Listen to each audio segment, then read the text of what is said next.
Naniniwala ang ilang eksperto na hindi na dapat palakihin ang usapin kung sumuko o inaresto ba ng mga otoridad si Kingdom of Jesus Christ Pastor Apollo Kibuloy.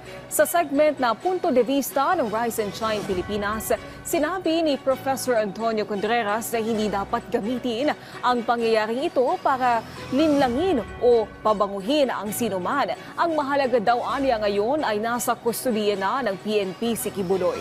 Giiti Contreras na dapat mas pagtuunan ng pansin ang mga supporters ni Kibuloy at iba pang mambabatas na sumubok iligaw sa tunay na pinagtataguan ang leader ng KOJC.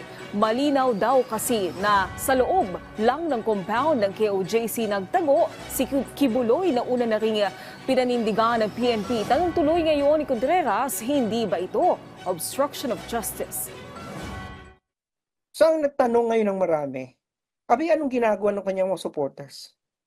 Na naandun at parang pinipigilan yung pagpasok ng PNP.